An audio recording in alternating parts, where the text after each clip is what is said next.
Hola, hello, hello, coucou les amis, j'espère que vous allez bien. Moi je me porte super bien. Alors aujourd'hui c'est la reprise, je suis de nouveau c'est la reprise de l'année après quelques semaines d'absence. En décembre j'ai beaucoup fait des petites vidéos par-ci par-là, j'étais vraiment pas posée pour faire de très bonnes vidéos. Mais en cette nouvelle année, en cette année 2024, je vous promets de très belles et intéressantes vidéos, des vidéos enrichissantes. J'ai pas mal de projets, d'idées que je vais partager avec vous. Également, pour cette année, je compte faire beaucoup d'interviews avec des entrepreneurs, avec des étudiants, avec des personnages qui viendront ici sur cette chaîne YouTube partager leur expérience avec nous. Si ça vous intéresse, mettez-moi en commentaire. Yes! Coucou les amis, dites-moi en commentaire comment vous allez, comment vous avez débuté votre année. Les amis, mes abonnés, vous m'avez beaucoup manqué. Me voici de retour, voilà, pour une nouvelle année en force. Alors, je souhaite tout d'abord, je l'avais déjà souhaité dans ma dernière vidéo, et je vous souhaite à tous une très belle année 2024, une année fructueuse, une excellente année, pleine de bonnes choses à vous. Planifiez votre vie, écrivez vos objectifs et travaillez dur pour réaliser vos objectifs. C'est comme ça que vous pourriez avoir du succès si vous le souhaitez. Je ne sais pas si tout le monde aimerait avoir du succès ou pas, mais pour réussir dans ta propre vie, ta vie personnelle, ta vie familiale, il faut premièrement, il faut le vouloir, il faut le souhaiter à vous-même. Vous souhaitez plein de bonnes choses. Vous rédigez vos objectifs, vos vœux, et ensuite vous travaillez, vous mettez en place des stratégies. Vous mettez en place tout ce qu'il faut, tous les moyens nécessaires pour pouvoir le réaliser, pour pouvoir réaliser vos objectifs. Et si possible, demandez de l'aide autour de vous, la famille, les amis, peut-être des professionnels ou des experts dans X ou Y domaine. C'est comme ça que vous allez avancer au fil des années si vous le souhaitez. Alors, avant d'entrer dans le vif du sujet, je vous invite à liker cette vidéo, à la partager et à vous abonner si ce n'est pas encore le cas. Aujourd'hui, nous allons parler de la planification. Pourquoi planifier son année, l'année tout entière, de janvier à décembre? Pourquoi planifier? Quelle est l'importance de la planification? Avant de commencer, j'aimerais te poser une toute petite question. Non, deux questions. La première question est de savoir, est-ce que tu as fait ton bilan de l'année 2023? C'est important. Avant d'avancer, il faut savoir déjà ce qui s'est passé derrière, de faire le bilan, connaître les succès, les échecs, ce qui a marché, ce qui n'a pas marché, pourquoi ça n'a pas marché, etc., etc. Ça, c'est la première question que j'aimerais d'abord vous poser. Mettez-moi en commentaire oui ou non. Répondez-moi si tu as fait le bilan de ton année précédente. Ma deuxième question est la suivante. Est-ce que tu as rédigé tes vœux et tes objectifs de l'année 2024? Si oui, c'est très bien. Sinon, aïe aïe aïe. Et en plus de rédiger ses vœux et ses objectifs annuels, je viens aujourd'hui dans cette vidéo vous apporter un petit complément, un petit supplément, dans le sens où c'est également important de planifier son année. Oui, c'est très beau d'écrire ses vœux, de dire le 31 décembre 2023, dis oui, en 2024, je vais faire ci, je vais faire ça, je serai comme ça, je vais apprendre l'anglais, je vais évoluer dans tel domaine, je vais faire tel nombre de chiffres d'affaires, j'aurai tel nombre d'abonnés, je vais commencer tel business. Tu le dis en lait comme ça, les paroles s'en vont, les paroles s'envolent, autant pour moi. Maintenant, moi, je viens dans cette vidéo, je ne sais pas si je vais te rappeler ou bien te recommander, bon, beaucoup plus t'encourager à prendre cela au sérieux, c'est-à-dire à rédiger tes objectifs et tes vœux, à les détailler en petits objectifs ou bien en petites tâches et à les organiser de manière à ce que chaque semaine, chaque mois, chaque trimestre, chaque quadrimestre, chaque semestre, voilà, tu parviens à voir toi-même ton évolution par rapport à tes objectifs. D'où le sujet de cette vidéo, l'importance de la planification. Donc, la planification, comme son nom l'indique, c'est l'action de planifier. Tout au long de cette vidéo, en répondant à la question « Pourquoi planifier son année ?», je serai en train de vous dire l'importance de la planification, tout simplement. Pour commencer, la planification permet d'allouer les ressources d'une manière rationnelle, permet d'allouer les finances d'une manière rationnelle et également permet d'allouer le temps, son temps d'une manière rationnelle. Je m'explique. Premièrement, ça permet d'allouer les ressources, c'est-à-dire toi, tu es déjà ta propre ressource. S'il s'agit d'un projet personnel, s'il s'agit d'un objectif personnel, que toi seul est le centre du projet, de l'objectif, voilà. Mais si tu n'es pas le seul ou le centre de l'objectif, par contre, si c'est un projet de grande envergure, c'est un grand projet, tu auras besoin de plusieurs personnes pour pouvoir réaliser cet objectif-là, ce projet-là, pardon. Du coup, allouer les ressources humaines, ce sera les personnes que tu vas recruter, des amis, des salariés, des personnes autour de toi, des techniciens, des professionnels qui vont t'aider à réaliser ton projet. Ça peut être le lancement d'une entreprise, d'une start-up, ça peut être des formations, ça peut être n'importe quoi. Là, ça va plutôt concerner toi seul, ça va également concerner les personnes qui vont t'aider à réaliser ce projet-là. Voilà, à atteindre cet objectif-là. Ensuite, je m'explique que la planification, c'est également allouer des ressources financières. Par exemple, je ne sais pas si je prends le cas d'un étudiant ou d'un salarié. Dans tous les cas, que tu sois salarié ou étudiant et que tu as des revenus à la fin du mois, ça dépend du montant. Le montant n'est pas nécessaire ici, mais c'est alloué, c'est tout simplement l'année à 12 mois. Chaque mois, quel est le montant que tu reçois comme salaire, comme donation, comme argent de poche? Comment tu les gères? Si tu n'as pas planifié ton année, tu n'as pas rédigé tes objectifs, tu avances avec la chance ou bien avec le destin. Tu vas dire oui, c'est le destin, oui, c'est la malchance ou c'est la chance. Bien évidemment, si ça existe. Mais quand tu as des objectifs bien établis, ton année bien planifiée, voilà, du coup, tu sauras mieux comment gérer tes finances. Tu ne seras pas tenté à sortir n'importe comment. Tu ne seras pas tenté à dépenser. Là, je parlais des femmes au niveau des vêtements, du make-up, des chaussures, des bijoux, de manière en désordre, quoi. Tu vas bien planifier tes finances. Je prends un exemple concret. Alors, je prends un exemple rapidement pour illustrer cela. À la fin de chaque mois, monsieur Y qui travaille reçoit un salaire de 2000 euros. Voilà, 2000 euros, c'est facile. Il a des charges fixes, il a des charges flexibles. Parlant des charges fixes, ça fait environ, on va dire, 1200 euros. Et le reste de son salaire qu'il a pour lui, c'est 800 euros. Maintenant, comment il va gérer ces 800 euros-là? Monsieur Y est salarié. S'il n'a pas de projet, il n'a pas d'objectif, il vit le jour le jour. Lorsqu'il aurait payé ses charges fixes, le reste de son salaire, il va les dépenser inutilement, il va les dépenser n'importe comment. Soit il va envoyer de l'argent à la famille, soit il va aider ses amis qui viennent lui poser un problème, soit il va acheter X ou Y choses, soit il va financer sa petite amie, etc. Il va acheter des chaussures, des grosses marques, sans citer les noms, pour faire le Mathieu ou bien pour dire que je suis également un homme capable. Et à la fin de chaque mois, s'il répète cet algorithme, en fin d'année, après 12 mois, il n'aura pas d'épargne, il n'aura pas d'économie.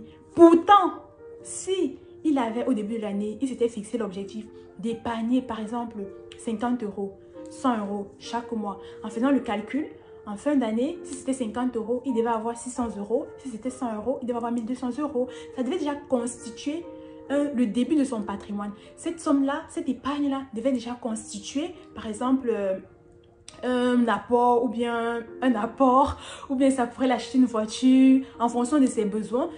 Il pouvait déjà faire quelque chose avec, lancer une activité, un business ou bien je sais pas trop quoi. Bref, voilà l'exemple. Également, dans cet exemple-ci, s'il s'était fixé cet objectif-là et qu'il s'était mis de la pression pour pouvoir les respecter, voilà, il devait dépenser moins. Il n'allait pas aller au cinéma 4 fois par mois. Il ne devait pas donner l'argent à 2 ou 3 copines ou bien avoir 2 ou 3 copines qui le font dépenser plus d'argent. Voilà un peu dans le cas d'une dame maintenant, Madame Z. Alors, Madame Z gagne 1500 euros par mois. Elle est étudiante en alternance. C'est une fille qui habite à Belleuil. On va pas dire à Paris, à Belleuil. Et comment elle fait? Madame Z, alors, jeune Madame Z, elle est belle, elle est étudiante, mais elle travaille en parallèle et elle gagne un salaire de 1500 euros. Avec ces 1500 euros, la tendance, solde par-ci, solde par-là, fête de Pâques, fête de la jeunesse, fête de la Saint-Valentin, fête de ceci, fête de cela.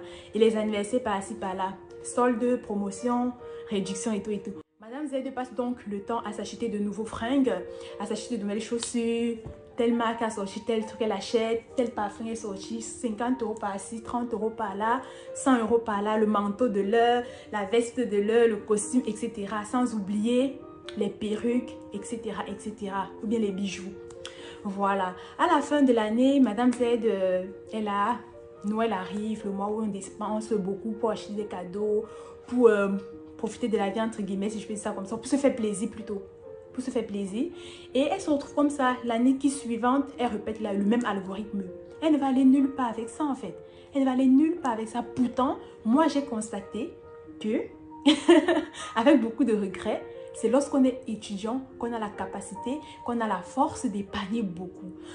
Généralement, je le pensais aussi que quand on est étudiant, on n'a pas l'argent. Non, c'est faux. Lorsqu'on est étudiant, on a de l'argent. Bon, là, je parle des étudiants à l'étranger, hein. En Afrique, je ne sais pas trop. Lorsqu'on est étudiant, quand on fait des jobs, on fait des lagas, on travaille en parallèle, etc. Même si le salaire n'est pas conséquent, on a la possibilité d'épargner parce qu'étant étudiant, tu as des réductions, tu as des avantages. Étant étudiant, tu n'as pas autant de charges qu'une personne adulte, comment dirais-je, qu'un travailleur, qu'un salarié, si je peux dire ça comme ça. Tu ne payes pas encore les impôts, etc., etc. Donc, quand tu es étudiant ou étudiante, tu as la possibilité d'épargner. Même si c'est 50 € par mois, c'est beaucoup. Imagine-toi, 5 ans d'études, 50 €. Ça fait combien? Ça fait plus de 3 000 €. Si tu montes à 100 €, tu te prives juste des cinémas, de 10 restos par mois, tu réduis à 1 resto par mois et tu cuisines chez toi. En faisant cela, tu pourras vraiment épargner. Voilà, c'est juste parce qu'on avance sans objectif, sans programme, sans planifier notre vie, etc., etc. D'où l'importance de cette vidéo. Partagez, partagez mes amis, partagez. Partagez, partagez les amis, partagez vraiment, ça va aider. N'oubliez pas les amis, les camarades de classe, les copains, les copines. Ça va délivrer plusieurs étudiants des dépenses inutiles. Voilà. Peut-être je ferai une vidéo spéciale pour approfondir ce sujet-là. Troisièmement, la planification permet d'allouer le temps d'une manière rationnelle. Je m'explique. Le mot planifier même, ça vient le planning, emploi du temps, etc. Vous comprenez pourquoi j'ai dit l'important c'est la planification de son année. Voilà. Donc, ça permet d'allouer son temps de manière rationnelle. Le temps est très très important. Vous entendez souvent dire que le temps c'est de l'argent, le temps passé ne revient pas, le temps passé ne revient plus. Donc, vraiment le temps est l'élément. J'avais rencontré lors du deuxième forum du salon Back to Africa un grand entrepreneur qui expliquait que, je paraphrase et je dis avec mes mots, voilà, que il y a certaines personnes, c'est un chef d'entreprise, c'est un fondateur, c'est un, bref, PDG, qui en fait, leur temps vaut tellement, on dit souvent que le temps vaut de l'or. Oui, qui en fait, leur temps vaut tellement de l'or que ça dépasse même de l'argent. Que il expliquait que certaines personnes, que de te donner, que de t'accorder leur temps, genre 30 minutes, 15 minutes, 1 heure, n'en parlons même pas de 2, etc. Ils préfèrent te donner l'argent. Donc, en France ici, comme en Europe, on paye les salariés en fonction du taux horaire, en fonction du nombre d'heures. Certains vont te payer 10 € de l'heure, d'autres 15 € de l'heure, d'autres 20 € de l'heure, etc. Mais lui, tu ne peux même pas dire que non, son temps, lui vaut une heure. Tu ne peux même pas dire que lui vaut 70 € de l'heure ou 50 € de l'heure. Tellement, il a travaillé ses compétences, son expertise, son entreprise marche. Il a tellement à faire, il a tellement à produire, à manager des équipes, des gens, à faire fonctionner son entreprise que juste le fait qu'il fasse 1 heure de temps avec toi ou bien 30 minutes avec toi, ça dépasse même le chiffre. Bref, je ne sais pas comment vous expliquer. Vous avez compris en gros, non. C'est pas grave. Vous avez compris l'idée de ce que je veux dire. Si tu as très bien compris, dites-le. Explique en commentaire pour d'autres personnes. Voilà. Tout ceci pour dire que le temps est très important. Donc, c'est important pour toi de planifier tes semaines, de planifier tes journées, de planifier ton mois. Normalement, tu dois savoir que la semaine prochaine, je dois faire telle chose, telle chose, telle chose. Le mois prochain, je dois faire telle chose, telle chose, telle chose. J'ai telle réunion, j'ai telle chose à faire. Et moi, dans mon sens, que je parle de l'importance de la planification, moi, je mets tout à l'intérieur. C'est-à-dire, forcément, durant une année, tu vas réaliser plein de choses personnelles, professionnelles, etc., etc. Donc, dans ton planning de l'année, c'est important pour toi de planifier les week-ends en famille, de planifier les week-ends de détente. Pour moi, c'est très important de planifier. Bon, si tu aimes les gens comme moi, tu es relationnel, d'aller rendre visite aux gens, d'aller dans des forums, d'aller dans des associations, d'aller dans des fêtes. Pour moi, c'est aussi important. Tu dois planifier en fin de mai. Ne pas trop te concentrer sur que le travail, l'entrepreneuriat, les études, le job. Non, non, non. Vraiment, ton emploi de temps annuel doit être équilibré. Équilibré, c'est-à-dire ça comprend des temps de travail, des jours de travail, des semaines de travail. Ça peut être moi, par exemple, je travaille du lundi au vendredi. Donc, je sais déjà que du lundi au vendredi, de telle heure à telle heure, je travaille. Et donc, ce temps est mis à part pour le travail. Quand je suis au travail, je travaille. Je me déconnecte des réseaux sociaux. Je mets mon téléphone sous silencieux ou sous vibreur. Je travaille. Quand l'heure de la pause arrive, ne me parle plus du travail. Même pendant la pause déjeuner, même les collègues qui me parlent du travail, ne me parlent pas du travail parce que je veux reposer mon cerveau. C'est 1 ou 1h30 ou 45 minutes de pause. C'est pour manger et être sur les réseaux sociaux. Ensuite, après ma pause, oui, je recommence le travail. Ne me parle pas. Bref, tu comprends un peu l'essentiel de ce que je veux dire. Pareil, dans ton emploi de temps annuel. Quand je parle de annuel, il y a d'abord semaine, mois, trimestre, quadrimestre, semestre et année. Voilà. Donc, c'est important que tu sais que non, tous les 2 mois, j'ai ça à faire qui est important. Tous les 3 mois, j'ai ça à faire. Après, chaque mois, tu peux faire un mini bilan. Après 3 mois, tu peux faire le bilan. C'est comme tu vois. Maintenant, si tu es entrepreneur, si tu es...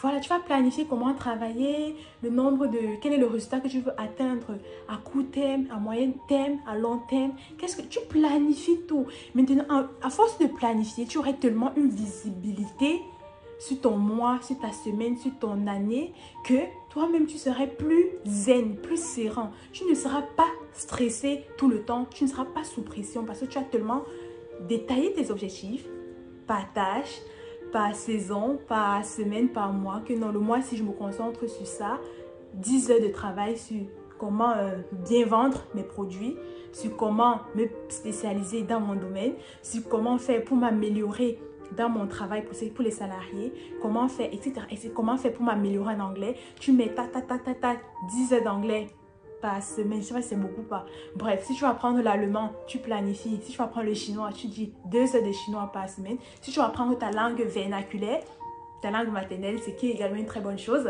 tu vas également faire pareil. Et c'est valable pour tout et pour tout. Tu sais que non, tel week-end, je dois aller rendre visite à tel côté de la famille, à tel membre de la famille.